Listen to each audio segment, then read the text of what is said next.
Okay, Nathan. So, I have the plans for the holidays. We're going to be making cookies with the kids and decorating those. And we have like 5 different kinds that we're going to make. All right? Great. And then we're going to go look at Christmas lights around the neighborhood. So, this really cool neighborhood down the road that has the lights that we all go look at, right? Okay. And then we need to make sure we get the outfits for the kids for Christmas Eve service. And we both need new outfits too, because we have to all match. So outfits, we got to shop for those. And then the kids have a Christmas party that they were invited to, and they really want to go, and I really want to take them. So the Christmas party too, and then we have to make sure that we're on our same page with gifts. So we got to get their gifts, because that's going to take a while, because we have like 4 different stores we need to go to, and then online shopping too. And then I think we're going to go to the Christmas Eve service, and once we go to the Christmas Eve service, then we have my grandparents right after that. And then the next morning is your parents, and then we have to be my parents like 2 hours right after that. But then we're going to go back to your families, and then we're going to make the 3-hour drive to my brother's house. So, and then I think the next day we have your aunts, and then your sisters. So that's our Christmas. Enough. Is this what your schedule can sound like over Christmas? Kind of makes you start to think maybe Scrooge had the right idea. Let's get into that right now.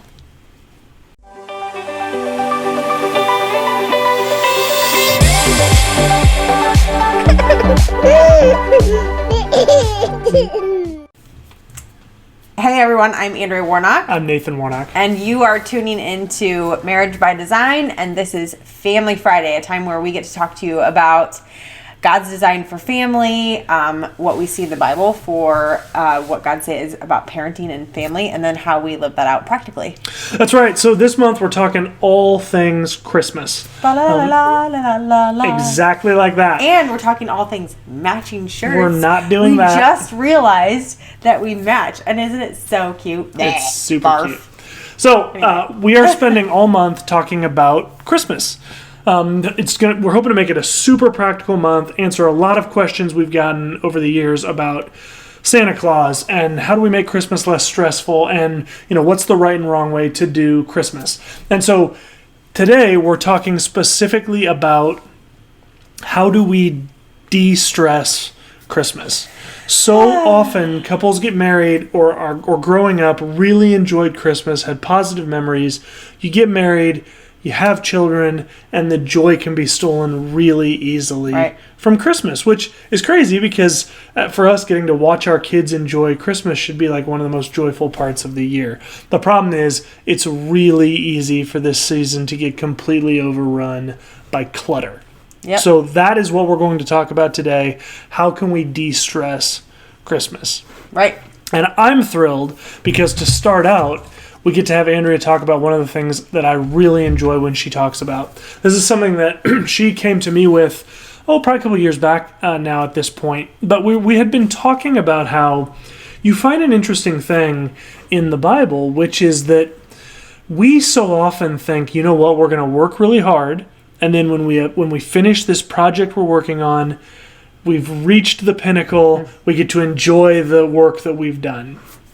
And when you look biblically, what you find is a really interesting pattern with the Lord, which is that when we work hard, the reward for that hard work is more hard work. Right. And that may sound discouraging, but it's not, because it's like, if the Holy Spirit sat down with you and I, and he said, hey, let me show you where I want to take you, and he showed us Mount Everest, how would we feel as people? Overwhelmed. We were totally overwhelmed, discouraged, with this sense of, I don't even want to try, because how am I going to succeed at doing this? And so the Holy Spirit is enough of an encourager and a gentleman that the trek up Everest looks a lot like hill, plateau, hill, plateau, hill, plateau, and over time we're growing, we're transforming our lives, right? Don't be conformed. The Holy Spirit is transforming. Right. Don't be conformed to the ways of this world, but be transformed by the renewing of your mind. That transformational process is the Holy Spirit calls us to hard work internally oftentimes, right? You got to work on this thing. You got to overcome this sin issue, this behavior, this belief, whatever. Really hard work. We finally root that out of our life. There's this moment of plateau, and then the Holy Spirit comes to us and says, here's the next thing I want you to work on. Right. And so, because we've never arrived, right? That's right. The perfection doesn't exist here. So there's always something that God is calling us to. That's right. And if you look throughout the Old Testament, even in the Old Testament, the lives of the greats in the faith of the Jewish people, and even some that we wouldn't necessarily recognize straight off, that was the pattern of their life. Work hard, accomplish something great, called to the next thing of hard work. And so you came to me at one point a couple of years ago with this idea that the Lord had been really laying on your heart. And that idea was what? Protecting our rest. Protecting our rest. So we've just talked a lot about, man, it's hard work, plateau, hard work, plateau, hard work, plateau. But that doesn't mean that rest isn't an important thing to God. Right. It's it should be an integral part of our lives, and a consistent part. So we see in the Bible that God created the heavens and the earth in 6 days, and on the seventh day God rested. And so even God gave us the example of resting. There's always work to be done. There's always, God didn't need the rest. Obviously, God is, there's plenty of us that could say, I don't need to rest. Sure. I don't need to have downtime. I don't need that. But it's important. God gave us the example, and we see that God set aside the Sabbath. He set aside rest time for us. And I don't think that that's because we always need that physically, but we need that for a lot of other reasons. So, it's great as a connecting time. It's great to just slow down. It's great as a listening time to the Lord, too. Yeah, that's huge. To just slow down and be willing to listen to the Lord, and not be busy. So protecting our rest isn't like we're just lounging around the house one day a week and everything's quiet and calm. We have 4 kids. Our lives are rarely quiet and calm, but protecting our rest for us has looked like we are very intentional about spending a lot of time at home together. Right. With no plan.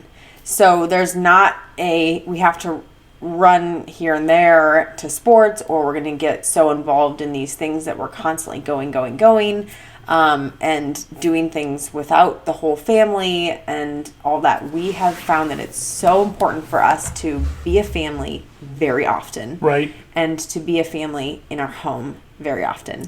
Right. So we see God's example of resting on the seventh day, and oftentimes we think that's the model, right? So we need to find a day of the week, and we're just going to do nothing all day, or rest all day. And that can really be an opportunity for frustration to enter into your life, because the world around us doesn't operate that way. And I don't believe that purpose of the seventh day of rest was necessarily to be directly, hey, 1 out of every 7 days you should be resting. It was more the principle of we work hard and then we rest, and we have an opportunity for our bodies to heal, for the land to heal, for to pour into those relationships around us and bring healing even in those relationships. Right? I mean, so often you and I can get going, and pretty soon we sit down and go, man, I feel like it's been a long time since you and I just connected. That grind draws us apart. It does. The rest is what draws us together. Right. So yeah, we've found that it's really important. And I will say, it is hard for me to rest in our rest times. So I'm one who, if I'm home, I have things I need to get done at home. So I have my to-do list and I'm working. And even though we're home together, I have a hard time just being. Sure. And sure. So it's really, and that's constantly something I'm working on, but it is really important for us to not be constantly going and doing things, and being good with having a slower pace sometimes, just being together, being able to connect with each other, being able to rest our minds to hear the Lord better.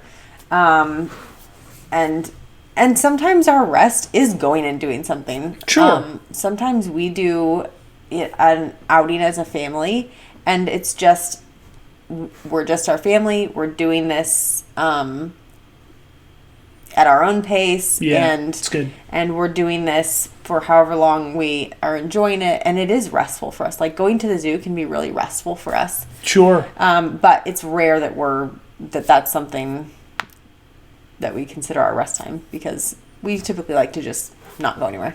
Right.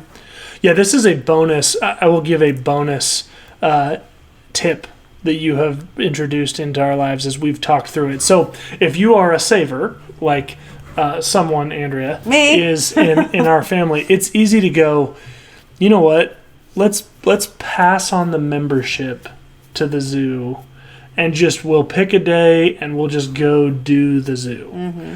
Man, I would totally challenge you in that opinion if you're watching this and that's kind of your mentality, because one way you can protect not just your rest but your sanity is by just, if you live in proximity to this place, the zoo or the Children's Museum or whatever, these kind of subscription-based places you can join, even though it's more expensive to buy the membership, having the freedom, especially if you have a number of kids and it can get stressful quickly, taking them there for like a couple of hours. That's great. And just doing, we'll go to the zoo and we'll just do the aquarium. Yep. Like, that's the stated goal. We'll tell the kids up front, we're going to do the aquarium, we're going to go home. Yep. And then they don't feel like I got to do all things, because we'll be able to come back in a couple weeks. And it's can more really, of a slower pace and really enjoying what's at that particular place. That's the other side of it, is it gives opportunities for Jackson and Ryan to go, oh, that's really interesting, and maybe we can find somebody that works there and go, hey, Jackson was interested in this thing, and allow him to ask a question or whatever. Right. It really lets them engage in what's going on there. Right. So, little bonus tip. Yeah. There. So, what does your protecting your rest have to do with the holidays? Well, holidays can get crazy, nutso. Yep. And so, I would really encourage you to find days, times where you can say, this is going to be our family time. And maybe the restful thing is we're going to load in our family car and have hot chocolate and look at lights. But we're going to do it at our pace, and it's not going to be just one more thing that we have to do. I mean, if that actually feels restful, then do it. If it feels like, oh my gosh, it's one more thing I have to fit in, don't do it. Totally. One of the I feel like I'm spoiling something. Nathan's family had a tradition when they were younger, and we'll talk about it later, that is a very sweet memory for him, and a tradition that was at home and very laid back, but still sewing into memories. So right, and was restful. And was very restful. Yeah, we'll get to that. So in just a few minutes. Just encouragement to have part of your lives, but especially your holiday season, carved out to just be. Yeah. Just slow pace, enjoy time as a family, hang out, and maybe not even have anything planned, and just connect. Yeah, and I'll give you 3 areas of focus to focus on that. 1, protect your rest with your wife or your husband. That means carve out time, even this holiday season, to connect together. This can be a really damning and lonely time for marriages, because every channel on TV is playing movies about these people connecting and falling in love and having these amazing romantic holidays, and meanwhile all I'm doing is changing diapers and chasing kids around the house and trying to entertain them. Right? So spending some time for you and I to just sit in front of the fire or sit by the tree and talk, really important. Number 2, protect your rest with your family.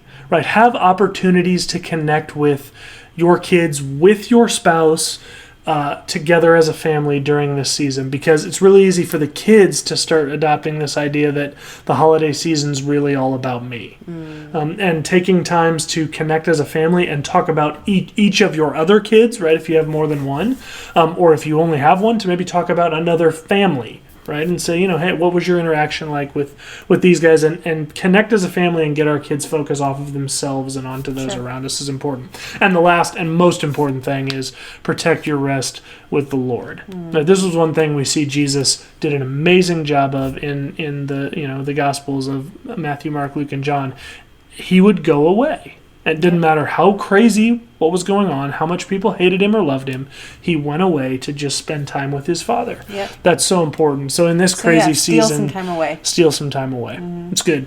Yeah, so you mentioned something a little bit ago about it can be so crazy and stressful with regards to our kids. And I wanted to just hone right in on something because I think we confuse something in American families now, which is the difference between entertainment and creating memories.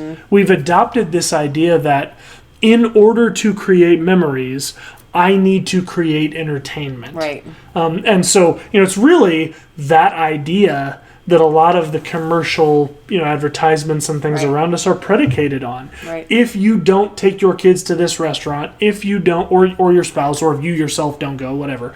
If you don't have these toys, if you don't do these things on the holiday season, if you don't find somewhere where your kids can sit on Santa's lap, what are their memories of Christmas going to be? Oh, and there's my guilt trip right there. Yeah. But for years and years, we haven't gone to see Santa and sit on his lap. But that's such a lie. We don't have the pictures. It's such a lie, though, and it is really. I think it can give parents who like you and like me want to provide great memories to our kids, particularly in the holiday season. We just, rather than thinking, how can we pursue them? What we're thinking is, what stuff can we do? We want to get to all the family stuff. We want to go do these things. We want to see these lights turned on. We want to go drive around over here. We want to do all these things because that's where the memories are at. And what ends up happening, I mean, share some of your memories of, just off the top of your head, of Christmas when you were young. Golly.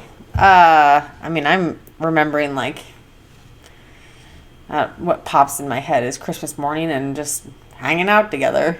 The gifts were great, of course, but just spending time together, and that's what I'm remembering. Totally. About Christmas. I loved when my dad would put Christmas lights on our house. He didn't do it every year because it's a pain in the rear, But that's one fun memory I have of Christmas is when my dad would put lights on the house, and there were the big lights, Oh yeah. back in the day when they had the big ones. Sure.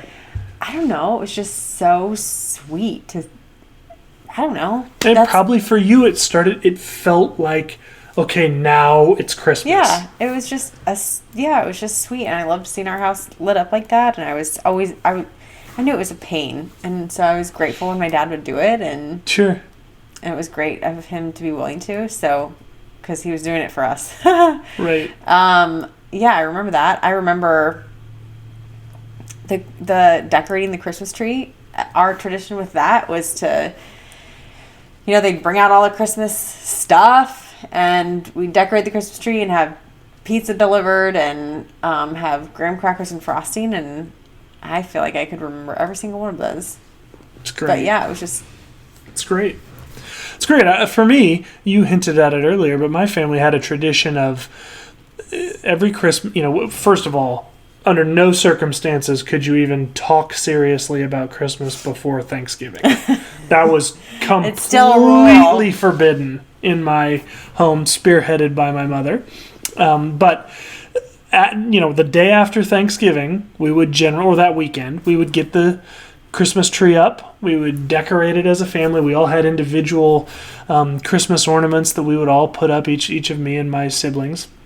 And we'd talk about those ornaments, and we'd put them on a tree in a way that told a story, and we would have do all this fun together. And then from that day that the tree got up until Christmas Eve, every night we would sit as a family, or most nights we would sit as a family for about half an hour before we'd go to bed, and we each would get individual coloring books that we would get usually right around Thanksgiving that was of something we were into, and we would just color pictures as a family. Sweet. And then we would sing. Each kid would take a turn each on different nights, and we'd pick a Christmas carol, and we'd belt out Rudolph the Red-Nosed Reindeer with all the, not approved lyrics and all that. And, then we would pray as a family and then we go to bed. And, man, I look back at that and I think, man, that was such a nostalgic memory for me when I think about the holidays, and really played a huge role in me feeling about the holidays the way I feel now. And I have talked about that frequently. But what's so interesting in the stuff you shared and that memory for me is it was not some commercialized entertainment, right? In a lot of ways, it reminds me of the joke, if you have kids, this, that if you buy or your parents buy or someone buys your child a toy, and then they take the toy out of the box and you put the toy on the ground and the kid's really excited about the toy and you go to grab something to drink and you come back and what are they doing? They're playing with the box. They're playing with the box. And to every parent at some point has said, well, why did I buy my kids these toys? Why didn't I just buy them the box for the toys? Right. But it's not the toy that creates the memory. It's the environment that creates the memory. And so, man, if you feel stressed about, man, am I doing enough stuff to create memories for my kids? Let that go. Yeah. Just create an environment for them to be able to create memories. Right? It's about creating a home where they're safe and secure and where they can express themselves. Yeah. And, you can enjoy the season, right? I mean, your kids, their memories of Christmas are not going to be positive memories if their memories are, man, we had this amazing Christmas environment, but mom and dad were basically in a frenzy from Thanksgiving through Christmas. Yeah. Because your kids want to connect with you. They want to hang out with you. They want to enjoy the fun of Christmas with you. Yeah. And you set that environment. Yep. That's great. So another thing we wanted to talk about as we were thinking about, man, how do we not make Christmas so frenzied? Here's a mistake that a lot of us, and you and I have fallen into this at times in our, 10 years of parenting. You can tend to live in the past when it comes to the holidays. And what I mean by that is you can tend to not feel like you're doing what you need to be doing unless your holidays look like what they looked like when I was a kid. Totally. Yep. So, man, that can be really stressful and it can go either way, right? So if you look back at your holidays growing up and you go, man, my holidays were horrible because our family was dysfunctional and a wreck. And so now with your young family or growing family, you're just trying to, make sure that no matter what, you don't have holidays like what you had growing up. That can become an obsession that really puts your kids in this unfortunate position of having to act a certain way in order for it to feel like the holidays. Yeah. And can be really stifling for kids. I mean, you probably need to think about, man, do I need to let go of projecting on my family the dysfunction that I grew up with? Because that dysfunction is that dysfunction, and we need to be forgiving. We need to take that to the foot of the cross, offer forgiveness to those people that abused us in that situation, and not necessarily just mean like criminal abuse, but just did not provide for us a functional holiday spirit, and focus on what the holidays should be. But don't put that dysfunction then on your family out of fear. The other side of that's also true, right? You may have had amazing holidays growing up, and it can be recreate that. That's right, and you want to recreate that because all of us as parents want to give our kids at least as good of an upbringing as we had, right? And for a lot of us, particularly if you grew up in dysfunction, you want to give your kids a way better upbringing than you had. And that obsession can really play out in the holidays. And what you may not know is maybe your parents were super stressed in the way that they tried to provide for your holiday. And so you're just repeating that cycle. I was talking to my mom this weekend about some of this sort of stuff. And she said some years she was super stressed out because she was trying to create the memories and doing too much. And it was not as much fun as if she had just scaled back and not gone to as many parties and, whatever it was. Right. And I never knew that. I never would have known that she was stressed some of those years with all the Christmas stuff. Right. And I certainly don't want to recreate stress. Sure. So how do we combat that? Well, we combat it by embracing the new. Right. Your family is a new creation from the family you grew up in. Yep. Right? Unless you married your dad or your mom, in which case we have far different. We don't have a podcast for you. No, we don't do have not. a topic for you. No, we do not. But unless that's your situation, your family is different. And not only is it different, it's actually a combination of two differents that have now come together. So don't be afraid to blaze new trails as a family. Right. You know your kids better than your parents or her parents or his parents know them. So come together as a family and think about what things can we do to create new traditions for our family. And some of it may too be like this year we have the ability to bake the cookies and frost the cookies and all that. And maybe another year you don't. That's okay. Right. Not having to do everything every year, having the freedom to say, yeah, we have the ability this year, and and then some years we don't. My kid, okay, I'm not somebody who bakes, but my kids are in the kitchen pretty frequently with me, and we have baked more recently. I have never ever gotten around to the Christmas cookie thing with my kids, not ever. But my mom does it. And last year, Ryan went over to my mother-in-law's house and baked with my mother-in-law and couple sisters-in-law. A couple sister-in-law. So she was able to do that over there too, and she loved that. And so they get the cookie baking thing, just not really with me, and I'm okay with that. Right, but that actually raises another thing I wanted to point out, which is.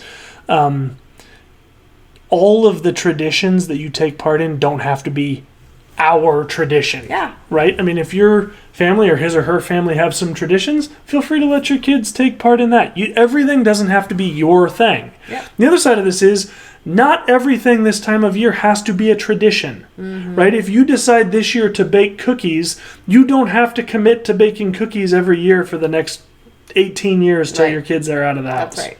Right? I mean, you can just have fun and enjoy time together, and change it up, right? You try something this year and you go, oh, that didn't really work out so well, or my goodness, my stress level went through the roof when we did that. Don't do it. Or again. If you want some, not everything has to be true. Maybe just talk to your kids. What do you guys really love doing around the holidays, and seeing about trying to make those one or two things something that you do every year. And then if you have time to fit in some of the other things, then great. Great call. Bandwidth. That's the word I keep searching for in my head. If you have bandwidth beyond that, add in some things. But if not, then at least you're going to stick with those couple traditions that you all really love. Right. Now, if we can give you the biggest tip for how to manage the stress level this Christmas, we can tell it to you in just one word. Oh. Do you think we can say it at the same time, babe? Yes. Okay, this is the word. 1, 2, 3. No. Okay, you can practice with us. No. You put your lips together. No. I think Nathan needs more practice sometimes than I do. That's probably true.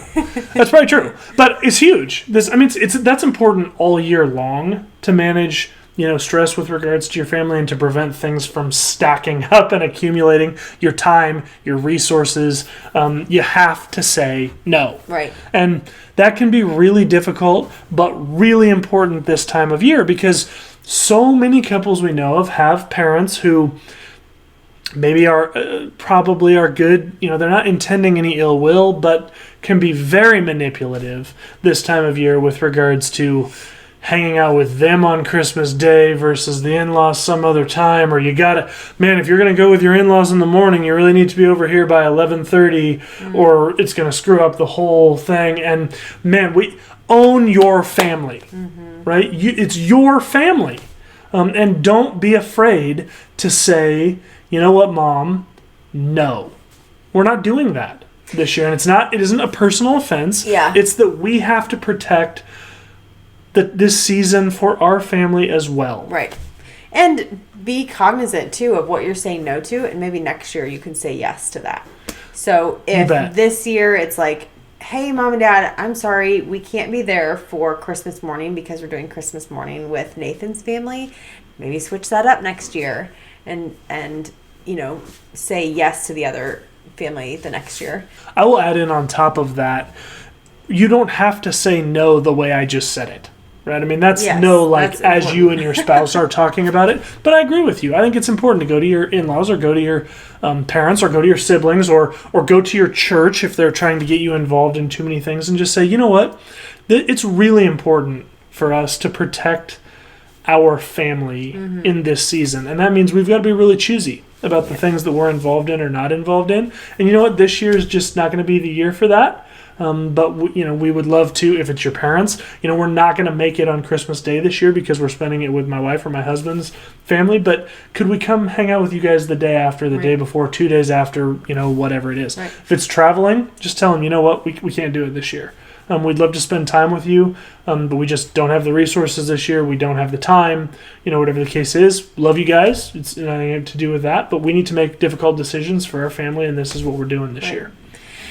I would really encourage you to remember this when you get to be an in-law. Totally. Great call. When you get to be the point where you're the mother or father-in-law, remember this. Remember how difficult it was sometimes to choose or to make it to everything, or, gosh, we're having to run around everywhere on Christmas and it's not fun. It's just hard. It's just difficult. Remember this and make it easy for your kids. Make it easy for your kids-in-law and just say, you know what, whatever's easiest, even if we have to celebrate 5 days after, I don't care.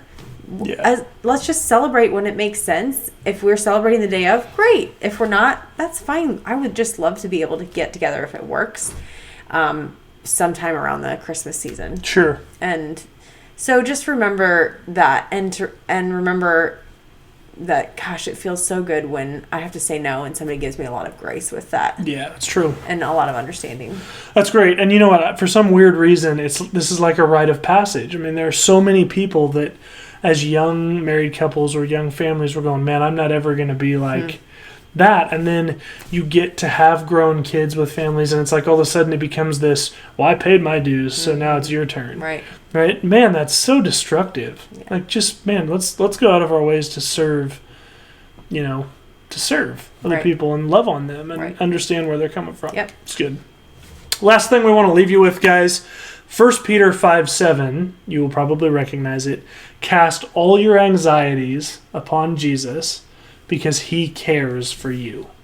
As I think about that verse, I think, man, this is something we need to walk in every day, but it's something for us to probably tape to our, below our rear view mirror or on the mirror in the bathroom in the morning or something to just refresh us every day, because it's really easy for us to get cockeyed with regards to taking on anxieties instead of casting off anxieties, which is what we're called to do because Jesus cares for us. And this season is ultimately about celebrating his birth, the greatest gift that ever came down to earth, and loving on him through the way we treat each other, through our traditions, through the things that we get to do together, bringing honor to him. So why not honor him all the further by casting those anxieties on him because he cares for you.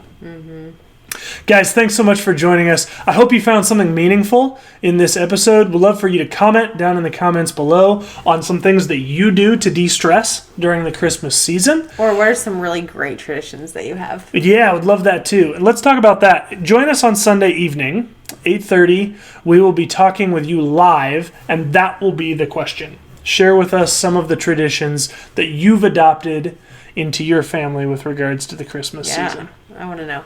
Awesome, guys. Thank you so much for joining us. And remember, God is for your family. Have a great day.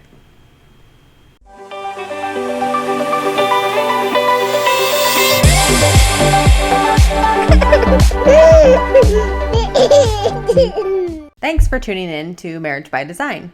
We would love to connect with you, particularly if there is some way we can pray for you or if you have questions regarding anything that you've heard on our channel.